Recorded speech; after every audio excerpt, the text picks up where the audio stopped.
বাংলাদেশে অন্তর্বর্তীকালীন সরকারের প্রধান উপদেষ্টা হিসেবে ডক্টর ইউনূসের নাম আসার পর থেকেই গুঞ্জন শুরু হয়েছে, কে ইউনূস এবং কেন তিনি বিশ্বব্যাপী এত সুপরিচিত। ইউনূসের বিশ্বব্যাপী এত সুপরিচিত এবং সুনাম অর্জনের সেই কাহিনী থাকতেছে বিস্তারিত রিপোর্টে। মোহাম্মদ ইউনূস 1940 সালের 28শে জুন চট্টগ্রাম জেলার হাটহাজারী উপজেলার বাতুয়া গ্রামে জন্মগ্রহণ করেন। তার পিতার নাম হাজী দুলা মিয়া সওদাগর এবং মাতার নাম সুফিয়া খাতুন। মোহাম্মদ ইউনূসের সহধর্মিণী ডক্টর আফরোজা ইউনূস। ব্যক্তিগত জীবনে মোহাম্মদ ইউনূস 2 কন্যার পিতা। মোহাম্মদ ইউনূসের ভাই মোহাম্মদ ইব্রাহিম ঢাকা বিশ্ববিদ্যালয়ের পদার্থবিজ্ঞান বিভাগের অধ্যাপক এবং ছোট ভাই মোহাম্মদ জাহাঙ্গীর একজন জনপ্রিয় টিভি ব্যক্তিত্ব। অধ্যাপক ডক্টর মোহাম্মদ ইউনূস বাংলাদেশি নোবেল পুরস্কার বিজয়ী ব্যাংকার ও অর্থনীতিবিদ। তিনি চট্টগ্রাম বিশ্ববিদ্যালয়ের অর্থনীতি বিভাগের একজন শিক্ষক। তিনি ক্ষুদ্র ঋণ ধারণার প্রবর্তকও। অধ্যাপক ইউনূস গ্রামীণ ব্যাংকের প্রতিষ্ঠাতা। মোহাম্মদ ইউনূস এবং তার প্রতিষ্ঠিত গ্রামীণ ব্যাংক যৌথভাবে 2006 সালে নোবেল শান্তি পুরস্কার লাভ করে। তিনি প্রথম বাংলাদেশি হিসেবে এই পুরস্কার লাভ করেন। ইউনূস বিশ্ব খাদ্য পুরস্কার সহ আরও জাতীয় ও আন্তর্জাতিক অনেক পুরস্কার লাভ করেন।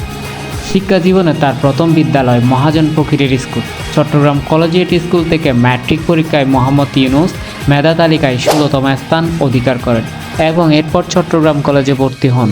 সেখান থেকেই তিনি সাংস্কৃতিক ও রাজনৈতিক কর্মকাণ্ডের সাথে নিজেকে সংযুক্ত করেন।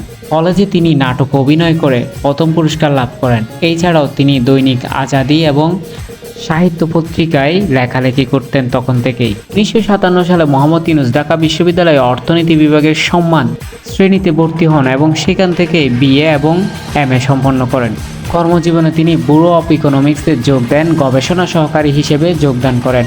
পরবর্তীকালে 1962 সালে চট্টগ্রাম কলেজে প্রভাষক পদে যোগদান করেন। 1965 সালে তিনি ফুল ব্রাইট স্কলারশিপ নিয়ে যুক্তরাষ্ট্রে যান এবং পূর্ণ বৃত্তি নিয়ে ভ্যান্ডারবিল্ট বিশ্ববিদ্যালয় যুক্তরাষ্ট্র থেকে 1969 সালে অর্থনীতিতে পিএইচডি লাভ করেন। ইউনূস বাংলাদেশে ফিরে আসার আগে 1969 থেকে 1972 সাল পর্যন্ত মিডল টেনেসি স্টেট ইউনিভার্সিটির শিক্ষকতা করেন।